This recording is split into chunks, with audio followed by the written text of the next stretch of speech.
उनका आश्रम एक गैंगलैंड का रूप ले गया। 1500 आदमी डिगल थाने में चले गए और फिल्मी स्टाइल में उस आदमी को गार्ड को वापस ले आए।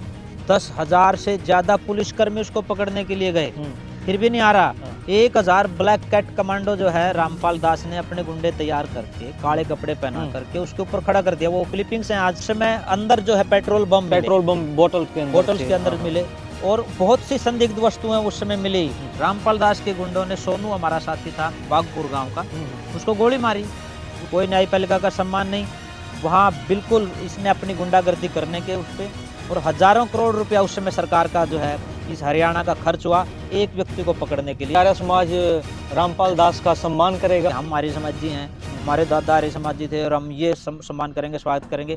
हत्या का आरोप उसके ऊपर तय है और आजीवन कारावास उस हत्या की भुगत रहा है। लाखों ट्रैक्टर लेकर के जेल में चले जाएंगे एक बार, बस आदेश हो जाए गुरुजी का, गुरुजी से परमिशन मिल जाए, लाखों लोग जो है जेल में ट्रैक्टर लेके चले जाए। मुंडका के एक एमएलए हैं और ये इधर हांसी के एमएलए हैं, वो उनको समर्थन देते नजर आ रहे हैं। कुछ मतलब कि स्वर बदले हुए हैं। जिस व्यक्ति के ऊपर हत्या का आरोप तय हो गया है, जिस व्यक्ति के ऊपर जो है देशद्रोह का केस चल रहा है, उसका महिमा मंडन करना ही गलत है। और जो एक संवैधानिक पद के ऊपर है, वो जनप्रतिनिधि है, जनता ने उसको चुन करके भेजा है। उस व्यक्ति को समाज का, संविधान का ध्यान रखना चाहिए। जिस व्यक्ति ने कोर्ट के ऊपर आरोप लगाए थे, जो जेल के अंदर बैठा हुआ है, जिसके ऊपर हत्या का आरोप तय हो चुका है, उसको यदि कोई राजनीतिक संरक्षण मिलता है वो भी गलत है। भीड़ दिखा करके जनता को प्रभावित करने का इनका अलग अलग जगह पर सम्मान समारोह पर कर, जगह अलग हैं, लोग वही हैं। इनका एक प्रोपेगेंडा क्या है, ये कहते हैं जैसे किसी के पास जाएंगे, आप अपने संगठन की तरफ से अनाउंस कर दो, पैसा हम देंगे। मैं नहीं कह रहा, पवन दास की मैं बात कही कर रहा हूँ, जो आज रामपाल दास का सबसे बड़ा चेला है और जो उसका जो खास करके उसके सेवक अनुयायी पक्ष है ना, उसमें सबसे महत्वपूर्ण आदमी है। वो कह रहा है कि जो आदमी 60,000 रुपए की पाइप नहीं ला करके अपने निकाल सकते, वो इस 1 करोड़ रुपया सम्मान समारोह में कैसे लगा देंगे। कहता है कि ये इनका प्रोपेगेंडा है। ये सारा का सारा खर्च जो है रामपाल दास का जो सतलोक आश्रम बोलते हैं, उसकी जो मैनेजमेंट है, उसके लोग सारा का सारा खर्च कर रहे हैं। दो फाड़ हो चुके हैं रामपाल दास का। हाँ, 2 फाड़ हो गए। एक तो पवन दास है जो इसका वैचारिक उत्तराधिकारी है, और एक है परिवार। समाज सेवा के नाम पर जिनकी मदद कर रहा है, ये उन लोगों से क्या चाहता है? पाइप इन्होंने लगाई थी वहाँ के सरपंच से, सेक्रेटरी से, और जो मेंबर्स होते हैं ग्राम पंचायत के, उनसे ये लिखवा करके लेगा कि रामपाल दास बड़ा बड़ी आदमी है भाई, इसने लिख करके दे दो, कोर्ट में लगा देंगे, अब इसने बेल मिल जाएगी। 11,000 वोल्टेज का जो है करंट का तार एक लड़के को लग गया सिर में, और 1 इंच अंदर वो तार घुस गया। फिर क्या करते हैं कि रामपाल दास भगवान जो है वो आकाश मार्ग से आवे है, उसकी बाजू पकड़ लेता है, अवतार के वो आ गया आकाश मार्ग से, बाजू पकड़ ली, ठीक हो गया। मैं कह रहा हूँ 11,000 वोल्टेज छोड़ दो, रामपाल दास जो है, रामपाल दास से मैं कह रहा हूँ कि 250 वोल्टेज की जरूरत पड़ती है घर पे, जो घरेलू बिजली यूज करते हैं। उस बिजली के तारों को 3 मिनट के लिए रामपाल दास दोनों तारा न पकड़ के खड़ा हो जाए, 3 मिनट बस। रामपाल दास बच गया तो आर्य समाज संगठन से नहीं कर रहा, आर्य समाज के कार्यकर्ता आपको 10 लाख रुपए देंगे, ये हमारा चैलेंज है, और हम मान लेंगे भाई रामपाल, उसके बाद हम रामपाल के अनुयायी हो जाएंगे। राम रहीम सिंह ने रामपाल दास से पूछा, बोले मेरे पाछा आवण का बता कौन सा मतलब तेरा से। रामपाल दास ने बोले मेरे पे के पूछा तूने सब बातें का तेरा से। तो इनकी सब बातों का पता है, और सर्वे भवन्तु सुखिनः कि सर्वे हुआ है, सारे बहुत सुख से रह रहे हैं।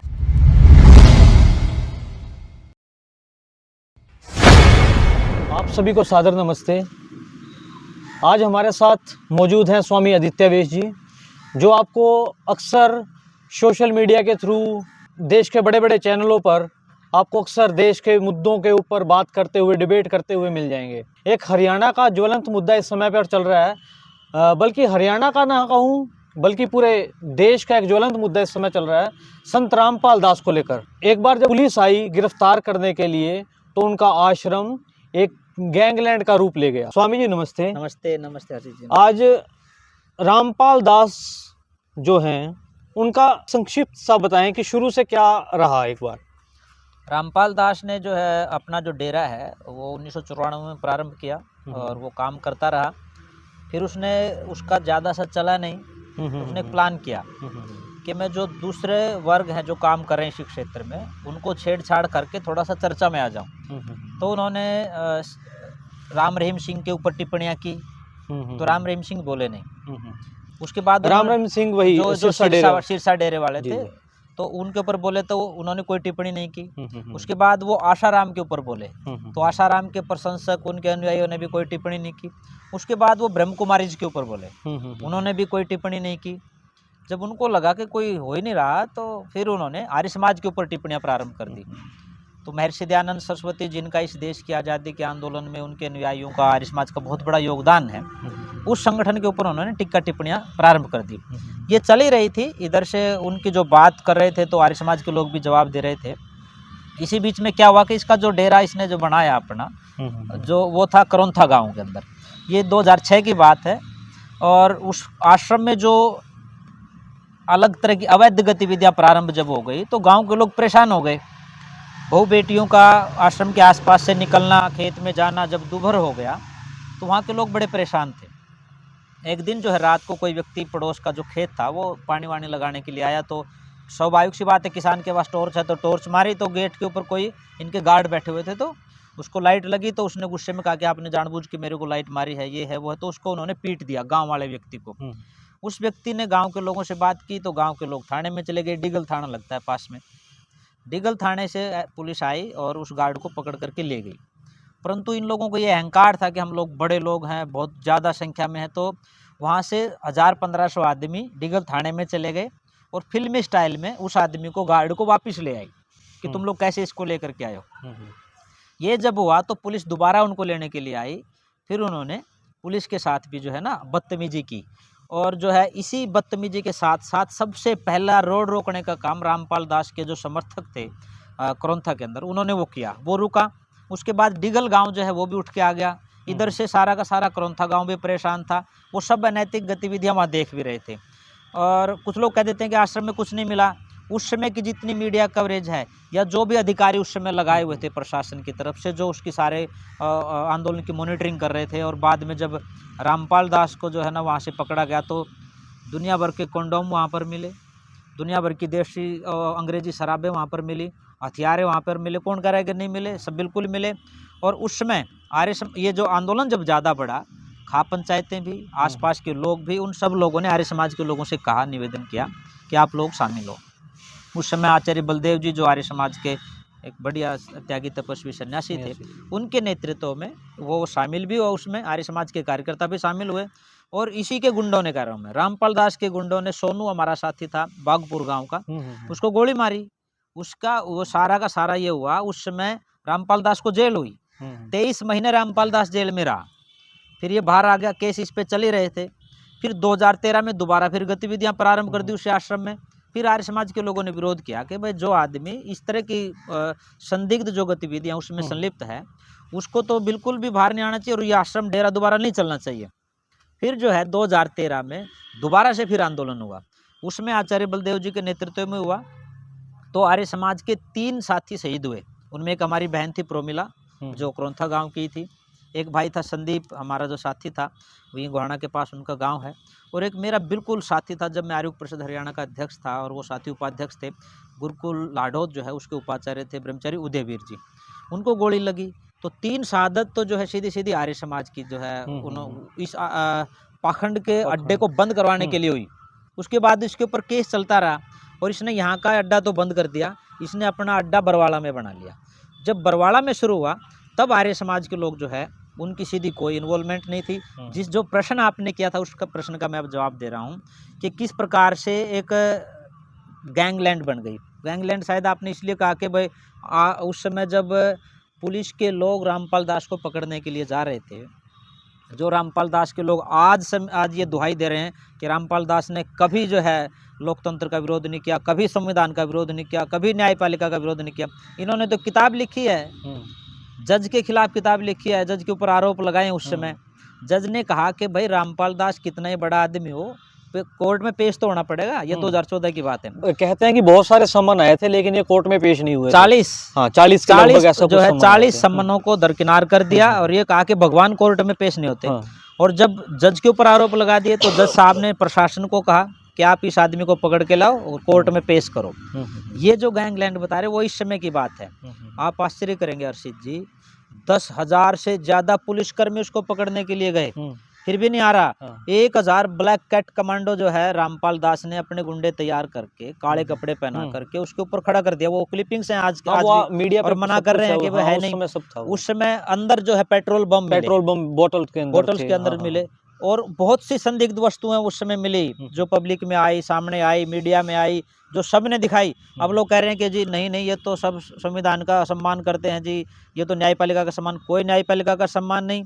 वहाँ बिल्कुल इसने अपनी गुंडागर्दी करने के उस पे, और हजारों करोड़ रुपया उस समय सरकार का जो है इस हरियाणा का खर्च हुआ एक व्यक्ति को पकड़ने के लिए, एक व्यक्ति के अहंकार को मतलब थोड़ा सा तोड़ने के लिए, एक व्यक्ति के पाखंड को खत्म करने के लिए। ये उसका सारा का सारा प्रश्न। लेकिन आजकल तो एक ये चल रहा है कि आर्य समाज रामपाल दास का सम्मान करेगा, उसका उसका क्या चल रहा है आजकल? वो वर्षित जी क्या है, इन्होंने बड़ी चालाकी से, इसके पीछे भी एक रीजन है।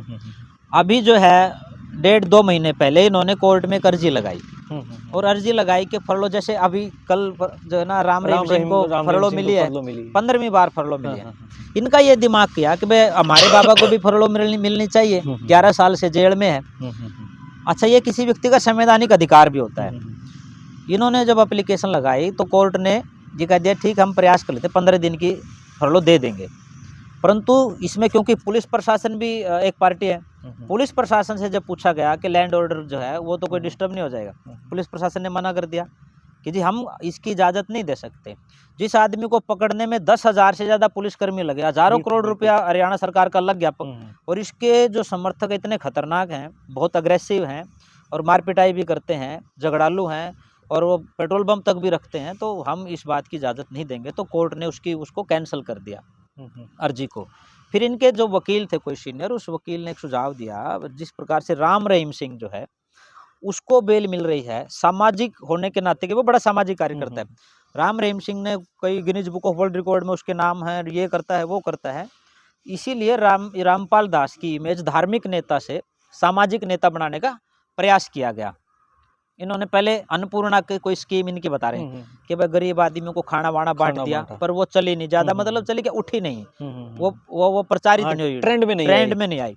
उसके बाद फिर इन्होंने मकान बनवाने शुरू किए, तब भी वो ट्रेंड में नहीं आए। फिर क्या हुआ कि ये कुछ एरिया जो है हरियाणा का, उस जो बारिश आई, थोड़ी फ्लड का एरिया, कुछ खेतों में पानी भर गया, उस समय गांव का सरपंच खुद कह रहा है, मैं दारू पी के मैंने रात को फ़ोन कर दिया कि भाई तुम इसे भगवान हो तो हमारा ये पानी उतरवा दो। तो वो पानी जब उतरवाया तो 10 यूट्यूबर को साथ लेके चले गए रामपाल दास के लोग, और वो इतनी हाइप देके वो ट्रेंडिंग में आ गया रामपाल दास की ये बात कि हाँ, इनको ये समझ में आ गई कि भाई छोटा सा काम किया है और प्रचार इसका इतना व्यापक हो गया, यही काम करने की जरूरत है। फिर जिन भी गांव में 8, 10, 15, 20 गांव जो भी थे उस एरिया के, उनमें इन्होंने मोटर वोटर दी होगी, पाइप दी होगी वगैरह बांटी, तो वो बांट करके फिर उन्होंने एक इसकी इमेज क्रिएशन का काम किया, ताकि इनको वहां पर जो है फरलो मिल जाए, बेल मिल जाए, कुछ दिन के लिए बाहर घूम के सामाजिक कार्य अपने दिखाकर बेल मिलने की, बेल के लिए। अच्छा, इसमें सबसे बड़ा रोड़ा क्या था कि प्रशासन को ये साबित करना था, प्रशासन के सामने इन लोगों को, कि अब रामपाल दास का कोई विरोध नहीं है। और विरोध कौन करता था? सबसे ज्यादा आर्य समाजी विरोध करते थे। अब ये दिखाने के लिए कि आर्य समाज के लोग भी इसके साथ हैं, ये प्रोपेगेंडा इसने किया, और दीनवास का नाम लेकर के कुछ तथाकथित लोगों ने कहा कि हम आर्य समाजी हैं, हमारे दादा आर्य समाजी थे और हम ये सम्मान करेंगे, स्वागत करेंगे। जबकि आर्य समाज का कोई आधिकारिक व्यक्ति जिसको अधिकार है, एक भी व्यक्ति नहीं बोला। एक व्यक्ति का निश्चित तौर पे बयान आया था, उससे बात पूछी गई तो उसने कहा नहीं, मेरा बयान काट छाट के प्रयोग किया गया, इन्होंने दुरुपयोग किया। मैंने तो जब बात की तो सबसे पहले यही कहा था, रामपाल के और हमारे बहुत वैचारिक मतभेद हैं। मैंने तो सिर्फ पाइप के ऊपर कहा था कि ये इसका सामाजिक काम है, परंतु ये हमारे वैचारिक मतभेद है, उसने काट ली। वो जब दिखाने लगे ना कि आर्य समाज सम्मान करेगा, फलान करेगा, तब हम लोग एक्टिव हुए। 2014 के बाद हम लोग रामपाल के ऊपर कोई टिप्पणी नहीं कर रहे थे। तो इसलिए नहीं करते थे कि एक लोकतांत्रिक देश में है, उसने गलत काम किया, वो जेल के शिक्षकों के पीछे, वो उसकी बात खत्म, अपना काम करने लगे हुए हैं।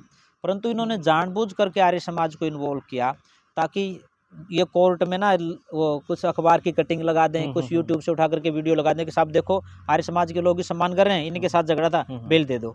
ये सिर्फ बेल के लिए लेने के लिए स्वामी जी बात करें, मतलब कि सो कॉल्ड बाबा या संत रामपाल, आखिर मुकदमे क्या क्या दर्ज हैं? हत्या का, या क्या आपको अभी ज्यादा अभी knowledge जो रहेगी? सबसे महत्वपूर्ण जो बात है, एक तो मैं आपको ये बता दूं, और जो लोग खास करके सोशल मीडिया पे बोल रहे हैं उनके लिए भी कहना चाहता हूँ, ये जो भ्रम फैला रहे हैं कि उसके ऊपर कोई आरोप तय नहीं हुए। हत्या का आरोप उसके ऊपर तय है और आजीवन कारावास उस हत्या की भुगत रहा है। अभी जो मुख्य मुकदमा चल रहा है उसके ऊपर देशद्रोह का चल रहा है। किस प्रकार से जो है एक व्यक्ति ने अपनी सेना अलग से खड़ी कर ली, 100 कमांडो तैयार, 1000 कमांडो तैयार करके वो अपने चार दीवारियों के ऊपर खड़े करवा दिए। देशद्रोह का केस उसके ऊपर चल रहा है। और अपहरण जिसको कहते हैं कि भाई ये था कि उसने अपने जो अनुयायी थे उनको एक तरह से बंधक बना करके रखा। उन्हीं के बहुत से लोग अभी बता भी रहे हैं कि कौन कौन लोग उसमें शामिल थे। और एक व्यक्ति ने तो ये तक भी कहा कि कोई, मैं भी कह रहा हूँ, अगर 2014 का जो बरवाड़ा कांड है, किसी भी आर्य समाज के एक भी कार्यकर्ता का रोल उसमें हो तो हम 10 लाख रुपए देंगे आर्य समाज की तरफ से। हमारा कोई रोल नहीं था उसमें, रोल प्रशासन का था और रामपाल दास का था, रामपाल दास के अहंकार का था।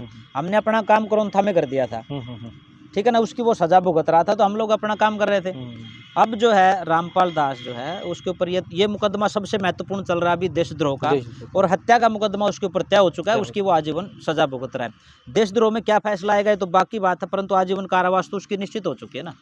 लेकिन स्वामी जी, आर्य समाज अब क्यों विरोध कर रहा है? वो जेल की सलाखों के पीछे है और समाज सेवा की है उसने, फ्लड में पाइप बांटकर, मोटरें बांटकर, तो अब किस बात का इनका मतलब कि आपका विरोध है इसको लेकर? नहीं देखो, एक ही बात है, कोई व्यक्ति धर्म के नाम पे धंधा कर रहा है और समाज सेवा की जो बात है ना हर्षित भाई, उसके पीछे आपका मोटिव क्या है, उद्देश्य क्या है, ये देखना चाहिए। वो भोले वाली जनता को और खास करके उस किसान वर्ग को जिसको चौधरी छोटूराम जी ने बोलना सिखा दिया ना, उनको वो प्रभावित करने का प्रयास कर रहा है। उसने दे दी, पाइप दे दी, मोटर दे दी, एक अलग प्रसंग है, परंतु उसके पीछे की मंशा ये है, दो टारगेट, एक तीर से दो निशाने कर रहा है। एक निशाना तो ये है कि उसकी इमेज जो है ना, सोशल इमेज बनाना चाह रहे हैं, सामाजिक कार्यकर्ता से घोषित करना चाह रहे हैं कि भाई सामाजिक आदमी है, बड़े अच्छे काम करें। दूसरा जो उसका उद्देश्य है इसके पीछे, एक तो भाई सामाजिक दिखा करके उसकी बेल मिल जाए, और जो किसान वर्ग है जो बोलना जानता है वो अगर डंक की चोट पे बाहर आकर के बयान देंगे ना, हम साथ हैं, हम साथ हैं, तो सारा समाज खड़ा हाँ, हो वो जाएगा। सम्मान समारोह में बहुत सारे किसान थे, उसमें से एक रवि आजाद एक नाम मतलब कि प्रमुखता से दिखाया गया, जो काफी सोशल मीडिया पर ट्रेंड पर रहता है। जैसे रवि आजाद जी बोल गए, भावुकता में बोल गए, वो अकेले नहीं बोले, 3-4 लोग और बोले हैं जिन्होंने वो किसान नेता ही थे, वो लोग किसान नेता नहीं थे, सामाजिक लोग थे, सामाजिक संगठनों के लोग थे। एक व्यक्ति ने कहा कि हम लाखों ट्रैक्टर लेकर के जेल में चले जाएंगे, एक बार बस आदेश हो जाए गुरुजी का, गुरुजी से परमिशन मिल जाए, लाखों लोग जो है जेल में ट्रैक्टर लेकर चलेंगे। एक व्यक्ति दूसरा कुछ और कह रहा है कि भाई बिल्कुल, अगर प्रशासन ने अगले सम्मान समारोह से पहले इनको जो है बेल नहीं दी, इनको छूट नहीं दी, तो बहुत बड़ा ये हो जाएगा, हम जेल बोलो आंदोलन करेंगे। ये बातें वो भावुकता में बोल रहे हैं, अभी तुरंत उनकी मदद की है तो वो भावुकता में बोल रहे हैं। परंतु अब मैं दूसरा प्रश्न कर रहा हूँ, उन्होंने उनसे तो ये बात कहलवा दी, परंतु रामपाल दास की जो मैनेजमेंट के लोग हैं, एक भी आदमी ने जो है इस बात का समर्थन नहीं किया। बल्कि मैं तो कह रहा था, एक नई वीडियो आई है जिसमें रामपाल दास का जो भांजा है इधर जुलाना के आसपास का, उसने बयान दिया है कि ये जो बयान है इन लोगों के, ये इनके निजी बयान है। रामपाल दास ने खेल क्या खेला, ये लोग उकसाएंगे या तो इनके मोटिवेट करने से आंदोलन खड़ा हो जाएगा, आंदोलन खड़ा होगा तो जिला कोर्ट के ऊपर, क्या नाम, कोर्ट के ऊपर प्रेशर पड़ेगा, क्योंकि इनका ये हिसार जेल में बंद है और ये सारे कार्यक्रम हिसार के 100-150 किलोमीटर की रेंज में कर रहे हैं ताकि वो प्रेशर उधर उनके ऊपर बना जाए। तो ये जो बयानबाजी जो हो रही है, ये तो एक भावुकता की बयानबाजी है। और ये जो रामपाल दास ने तीर छोड़ा है ना, ये बहुत बाद में इनको समझ में आएगा। अभी क्या है कि आपने कल परसों की जो है मीडिया रिपोर्ट्स देखी होंगी, तो उसमें सीआईडी एक्टिव हो गई। सीआईडी ने ये देखा कि भाई ये क्या हो रहा है, ये तो समाज को उकसाने की बात कर रहे हैं। एक आदमी भरे मंच से प्रशासन को, सरकार को चेतावनी दे रहा है, दूसरा कह रहा है कि हम लाखों ट्रैक्टर लेकर के वहाँ पहुँच जाएंगे। ये जो बातें कहलवाई जा रही हैं किन किन लोगों को प्रोवोक करने के लिए कि तो थोड़ा सा लोग उत्साहित होकर के मैदान में आ जाएं। ये मैदान में आ गए तो रामपाल दास को ठीक हो गया, दबाव बन गया। अगर वो नहीं आए और प्रशासन ने, सीआईडी ने कहीं इनके ऊपर कार्रवाई कर दी तो ये पल्ला झाड़ लेंगे, ये कह करके जी इसमें ये तो इनके निजी विचार थे, हमारा कोई लेना देना नहीं। और ये रामपाल दास का जो भांजा है, उसने शादीपुर के प्रोग्राम का खत्म होते हुए, मैंने बाद में देखी वो वीडियो, उसने स्पष्ट कर दिया कि भाई ये जो बयान है ये व्यक्तिगत बयान है, हमारे इनसे कोई लेना देना नहीं। भाई तुम्हारा कोई लेना देना नहीं तो जब वो व्यक्ति बोल रहा है उसको उसी टाइम रोको, नहीं भाई गलत बात नहीं बोलनी। परंतु ये करवा रहे हैं, ये जानबूझकर करवा रहे हैं, इसका एक प्रोपेगेंडा है। रामपाल दास जो है एक तीर से दो निशाने इसमें करना। स्वामी जी, राजनीतिक शरण, अभी मैं पिछले कुछ दिनों से देख रहा था, मुंडका के एक एमएलए हैं और ये इधर हांसी के एमएलए हैं, वो उनको समर्थन देते नजर आ रहे हैं। कुछ कुछ मतलब कि स्वर बदले हुए हैं, रामपाल दास जी के समर्थन में बोल रहे हैं। वो मतलब कि क्या राजनीति कुछ उनको इलेक्शन के अंदर कुछ गेम है, वोटिंग गेम है या क्या है? कोई भी राजनेता होता है ना, वो इन चीज़ों को देखता भी है। और क्योंकि आशी में कार्यक्रम था और वो एमएलए जो है बोले हैं आशी में, जिस तरह से मैं उसकी निंदा करता हूँ। और इसलिए निंदा करता हूँ, जिस व्यक्ति के ऊपर हत्या का आरोप तय हो गया है, जिस व्यक्ति के ऊपर जो है देशद्रोह का केस चल रहा है, उसका महिमा मंडन करना ही गलत है। और जो एक संवैधानिक पद के ऊपर है, वो जनप्रतिनिधि है, जनता ने उसको चुन करके भेजा है। उस व्यक्ति को समाज का, संविधान का ध्यान रखना चाहिए। जिस व्यक्ति ने कोर्ट के ऊपर आरोप लगाए थे, जो जेल के अंदर बैठा हुआ है, जिसके ऊपर हत्या का आरोप तय हो चुका है, उसको यदि कोई राजनीतिक संरक्षण मिलता है, वो भी गलत है। और कोई व्यक्ति उसको जो है ना कहीं दूसरे तरीके से पेश कर रहा है, वो भी गलत है। और अगला मैं बता रहा हूँ, इनका जो योजना है, इनकी जो प्लानिंग है रामपाल दास की, यही प्लानिंग है, भीड़ दिखा करके जनता को प्रभावित करने का इनका। अलग अलग जगह पर सम्मान समारोह कर जगह अलग हैं, लोग वही हैं, लोग वही हैं। इनका एक प्रोपेगेंडा क्या है, ये कहते हैं जैसे किसी के पास जाएंगे, आप अपने संगठन की तरफ से अनाउंस कर दो, पैसा हम देंगे। एक पवन दास है एक व्यक्ति, और मैं ये मानता हूँ व्यक्तिगत रूप से, पवन दास इस रामपाल दास की भीड़ में सबसे बड़ा विद्वान है। विद्वान कोई, मैं उसको वेद का विद्वान नहीं मानता, संस्कृत का उसको कैसे ख नहीं आता है, परंतु जो रामपाल दास की जो आइडियोलॉजी है ना, जो उसकी विचारधारा, मुख्य चेला है, वो मुख्य चेला है। और रामपाल दास के बाद सबसे बड़ा मतलब वो जानकार है। बाकी तो ये सारे वैसे लटके छोड़ बांधे घूम रहे हैं, उसको पवन दास को पूरी जानकारी है। पवन दास बड़ी मतलब खोल करके बातें रख रहा है। उसने दीर्णवास के बारे में बोला, उसने डाया गांव में जो कार्यक्रम हुआ उसके बारे में बोला, और उसने जो शादीपुर में जो कार्यक्रम हुआ उसके बारे में बोला। वो एक बात कह रहा है कि भाई दीर्णवास के लोगों से मेरा प्रश्न है, बस जो आदमी 50-60 हज़ार रुपए की पाइप अपने खेत में लगा करके पानी नहीं निकाल सकता, वो आदमी 1 करोड़ रुपए लगा करके सम्मान समारोह कैसे कर देगा? फिर वो व्याख्या करता है 1 करोड़ रुपए कैसे। मैं अभी आपके इसी क्वेश्चन पर आने वाला था कि आप तो धीरणावास से काफी जुड़े हुए हैं, आपका गुरुकुल भी चलाते हैं वहाँ पे, क्या वह गांव इतना बड़ा सम्मान समारोह कर सकता है? नहीं, वो छोटा सा गांव है और उसमें भी सब लोग नहीं होते। वो क्या है, वो जो पवन दास बता रहा है, मैं वही बात पूरी कर रहा हूँ। पवन दास कह रहा है कि दीर्णवास गाँव में, मैं नहीं कह रहा, पवन दास की मैं बात कही कर रहा हूँ, जो आज रामपाल दास का सबसे बड़ा चेला है, और जो उसका जो खास करके उसके सेवक अनुयायी पक्ष है ना, उसमें सबसे महत्वपूर्ण आदमी है वो कह रहा है कि जो आदमी 60 हज़ार रुपए की पाइप नहीं ला करके अपने निकाल सकते, वो इस 1 करोड़ रुपया सम्मान समारोह में कैसे लगा देंगे? फिर कह रहा है 1 करोड़ कैसे लगे? वो कह रहा है 20 से 25 लाख रुपए का तो टेंट है, फिर साउंड सिस्टम है, उसमें जो गायक और वो जो रागनी गाने वाले बुलाए गए, ये सुनने में आया है 2-2 लाख रुपए में बुलाए गए हैं, लड़कियां नचवाई गई हैं वहाँ, वो भीड़ डांटने के लिए। उसके बाद उससे जो अगला जो प्रोसेस, वो कह रहा है इतने जो हजारों लोग थे वहाँ पे, जितने भी हज़ार लोग रहे होंगे, उन सब का खाना बन करके, जो इनका दंडाना आश्रम है वहां से खाना बन करके यहाँ पर पहुंचा है। तो कह रहे इस प्रोसेस में तो लाखों रुपए लगे हैं उसमें। तो वो पैसे जो आदमी, जो लोग 60 हज़ार की व्यवस्था नहीं कर सकते, वो 60 लाख की व्यवस्था कैसे कर लेंगे? ऐसे ही डाया गांव के बोला उन्होंने, ऐसे ही शादीपुर के बारे में। तो वो पवन दास कहता है कि ये इनका प्रोपेगेंडा है, ये सारा का सारा खर्च जो है रामपाल दास का जो सतलोक आश्रम बोलते हैं, उसकी जो मैनेजमेंट है, उसके लोग सारा का सारा खर्च कर रहे हैं, वो तो सिर्फ नाम ले रहे हैं।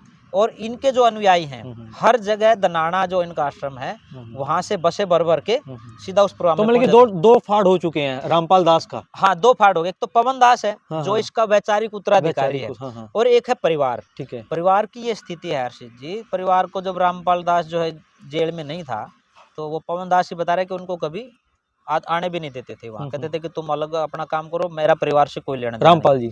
रामपाल दास के बारे में, परिवार के लोगों के बारे में कह रहे कि परिवारों का कुछ लेना देना था। परंतु वो जो बरवाड़ा कांड हुआ, उसमें थोड़ा परिवार एक्टिव हुआ। परिवार के लोग कह रहे कि उसके ऊपर काबिज हो गए सारा का सारा। उनको ये हो गया ना कि भाई जेल में जाएगा तो ये साम्राज्य फैला हुआ है, इसको कौन संभालेगा?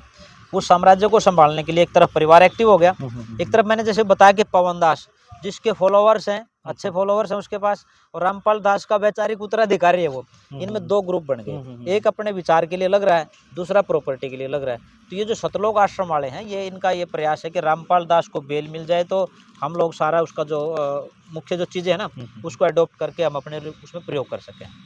अच्छा, ये मतलब कि जिनकी अभी पिछले समाज सेवा के नाम पर जिनकी मदद कर रहा है, ये उन लोगों से क्या चाहता है सर हाँ रामपाल देखो, दास? ये वर्षित जी आपने बहुत अच्छी बात की है कि भाई रामपाल दास जो मदद कर रहा है, उससे कुछ चाह भी रहा हाँ है कि कुछ नहीं हाँ चाह रहा है। बल्कि क्या उसके पीछे क्या है कि अभी आपको बहुत जल्दी आपको ये चीज़ देखने को मिलेगी।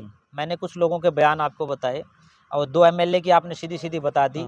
तीसरी जो बात होनी है वो क्या करेगा कि जिन-जिन गाँव में पाइप इन्होंने लगाई थी, वहाँ के सरपंच से, सेक्रेटरी से और जो मेंबर्स होते हैं ग्राम पंचायत के, उनसे ये लिखवा करके लेगा कि रामपाल दास बड़ा बढ़िया आदमी है भाई, इसने लिख करके दे दो, कोर्ट में लगा देंगे, अब इसने बेल मिल जाएगी।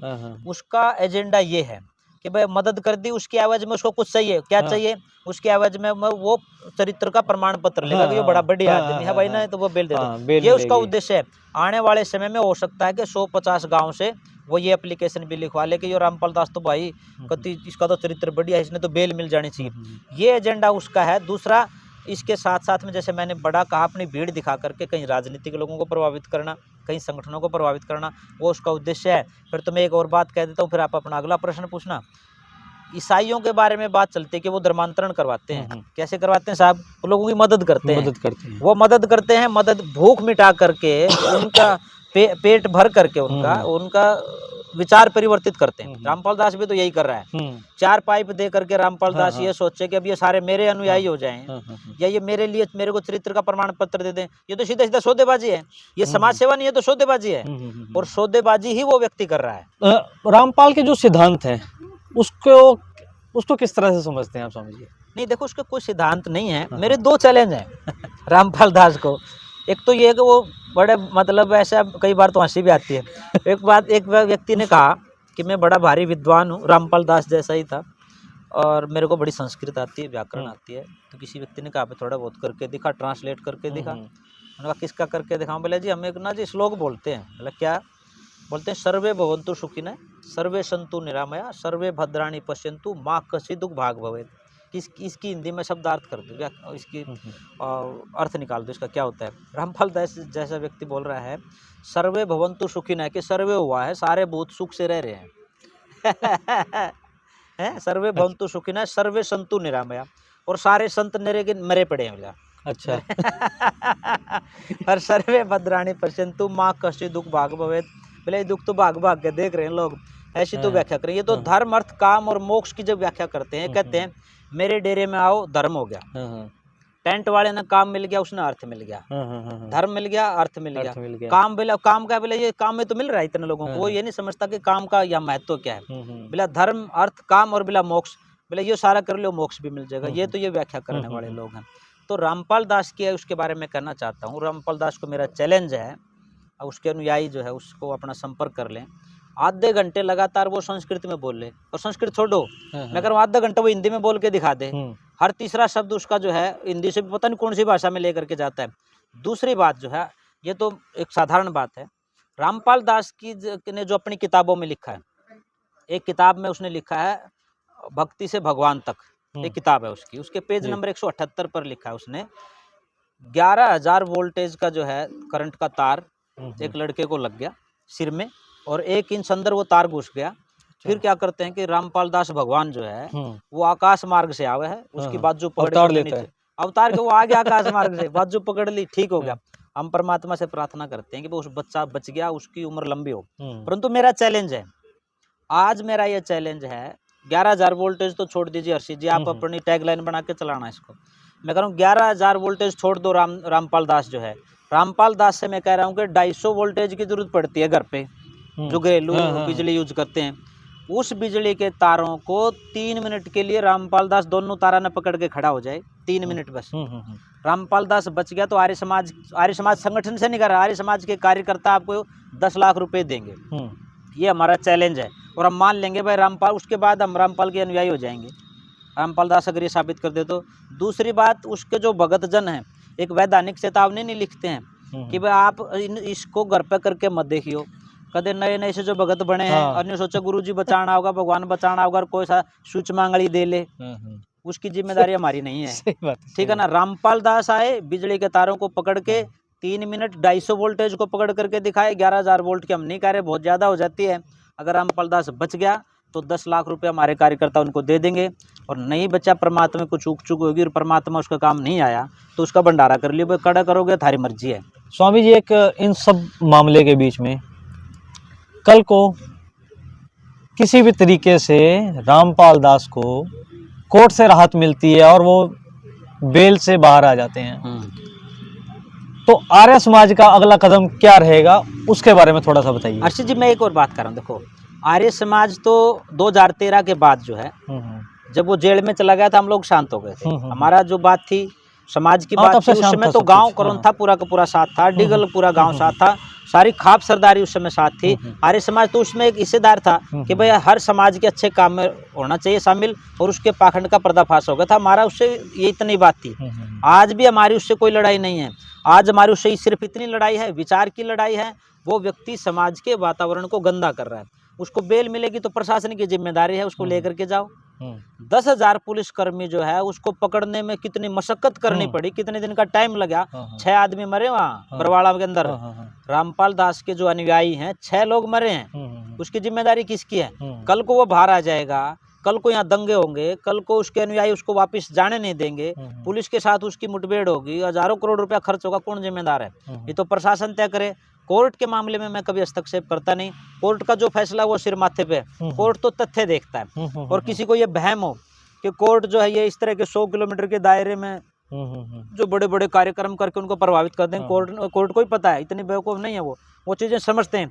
सारी सीआईडी को पता है कि वही लोग वहाँ ले जाए जा रहे हैं, वही लोग वहाँ ले जाए जा रहे हैं, वही लोग वहीं चले जा रहे हैं। तो पुलिस अपना काम करती है। बिल्कुल, सीआईडी को ये भी पता है कि इसमें फंडिंग कौन कर रहा है, पैसा कौन लगा रहा है। तो ये सारी चीज़ें समझते हैं। हमें कोर्ट के ऊपर विश्वास है।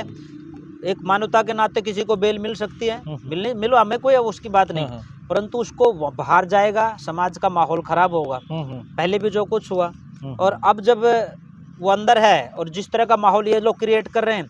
एक छोटी सी घटना हिसार के गांव की आई भी थी पीछे। इन लोगों ने कहा कि भाई, गांव के लोगों ने कहा हमारी मदद कर दो। इन लोगों ने कहा, रामपाल दास की मैनेजमेंट के लोगों ने, कि हम आएंगे कल और 5-7 लोग हमारे रहेंगे, कुछ 10-20 लोग आप गांव के इकट्ठे कर लेना, उनके बीच में हम ये पाइप दे करके चले जाएंगे। उन लड़कों, नौजवान लड़के थे, बाउक से थे और बढ़िया राष्ट्रवादी लड़के थे। मैंने उनको देखा बाद में। उन्होंने प्रोग्राम किया गांव में, अच्छा प्रोग्राम किया, जैसे बच्चे कर सकते थे। तो इनके लोग जो अपने ट्रेनिंग के वो लोग साथ लेके जाते हैं, जो रामपाल भगवान की जय वैसे बुलवाते हैं। उन लड़कों ने कहा, भाई रुक जाओ, भाई उस रामपाल को तुम संत कह लो, महात्मा कह लो, और कुछ कह लो, धर्मगुरु कह लो, पर भगवान ना कहो भाई। सनातन में तो भगवान की ये परंपरा है ही नहीं। सनातन के लोग बिल्कुल नहीं इसको भगवान मानते। इतना ही कहना था। रामपाल दास के लोगों ने अपनी गाड़ियों से बिट्टे निकाल करके उन लड़कों की इतनी पिटाई की। अच्छा। 4-5 लड़के तो 6 दिन पीजीआई चंडीगढ़ में भर्ती रहे। बाद में रामपाल दास के लोगों ने, मेरा आरोप है, उसको मैनेज करके सारे प्रोग्राम को, नहीं वो नौजवान बच्चे उसको एक्सपोज करते और सारे गांव के नौजवान लड़के आए कि हमने इस रामपाल की कतई जरूरत नहीं। जो आज जेल में पड़ा होने के बावजूद उसके लड़के जो अनुयायी इतने अग्रेसिव हैं कि एक लड़के ने ये कह दिया, भाई वो भगवान नहीं है, उसको पीटना शुरू कर दिया। धर्म का पहला लक्षण धैर्य है। अगर तुम्हारे अंदर धैर्य नहीं, तुम धार्मिक भी नहीं हो, सही बात, तो तुम पाखंडी हो, गुंडागर्दी कर रहे हो। ये गुंडागर्दी दोबारा ना हो, इसलिए कोर्ट बड़ी बारीकी से इसको देख भी रहा है। सीआईडी के लोग भी लगे हुए हैं, सीआईडी को भी पता है कौन लोग हैं, क्या क्या कर रहे हैं, क्या इनके रवैये हैं। तो मुझे लगता है कि कोर्ट इसमें नहीं करेगी, बाकी जो कोर्ट का फैसला होगा वो हमें मान्य। स्वामी जी, बहुत समय हो गया बात करते हुए, एक आखिरी प्रश्न है मेरा। रामपाल के तो सब कुछ चल, कल राम रहीम बाहर आ रहा है और बहुत सी बार बेल, बल्कि 6 महीने में बार, 8 महीने में बार, उसके बारे में क्या, मतलब क्या दृष्टिकोण है? रामपाल दास और राम रहीम सिंह ये एक ही थाली के चट्टे बट्टे। वो बहन जी है ना, अपने अंजलि आ रही है, वो कई बार वो सुना कर चुटकुले से मैं बोले, वो दोनों जने जेल में चले गए। पहले राम रहीम सिंह गया था, बाद में यो रामपाल दास चला गया। और जब वो जेल में गए तो राम रहीम सिंह ने रामपाल दास से पूछा, ने बोला मेरे पाछा पाछा आवण का बता, कौन सा मतलब तेरा से? रामपाल दास ने बोला, मेरे पे के पूछा तूने, सब बातें का तेरा से। तो इनकी सब बातों का पता है और इनको मैं ये मानता हूँ कि पॉलिटिकल संरक्षण है। ऐसे लोगों को पॉलिटिकल संरक्षण, मैं कहता हूँ कोई किसी भी पार्टी में, कोई भी पार्टी का लोग संरक्षण दे, ये गलत है, ये समाज को तोड़ने वाले हैं। जो समाज को नुकसान करते हो ना, उन चीज़ों से पॉलिटिकल पार्टियों को भी परहेज करना चाहिए। जो ठीक है, जो समाज के लिए लाभदायक है, आप उसका कितना बड़ा ग्रुप बनाओ, कितनी बड़ी उसको मदद करो, पैसे से करो, फंडिंग करो, कोई बात नहीं। पर ऐसे लोगों को जिनके ऊपर बलात्कार के आरोप हों, जिनके ऊपर हत्या के आरोप हों, जो आजीवन कारावास भुगत रहे हों, उनके ऊपर जो है ना इस तरह की दया मदद मुझे लगता है कि मानवता के नाते भी नहीं करनी चाहिए। साधारण मानवता के नाते जो उनको जीवन जीना है वो जिए, परंतु एक अपराधी, देशद्रोही और जो मर्डरर हैं, हत्यारे हैं, उनके प्रति इस लेवल की सहानुभूति नहीं होनी चाहिए। फिलहाल रामपाल दास को बेल मिलती है या नहीं, ये तो कोर्ट के झोले में है बात। कोर्ट क्या करेगा। आपने बिल्कुल बेबाकी से सुना स्वामी आदित्यवेश जी को। आपका इस पूरे मामले को लेकर क्या विचार है, क्या दृष्टिकोण है, आप कमेंट करके ज़रूर बताइएगा।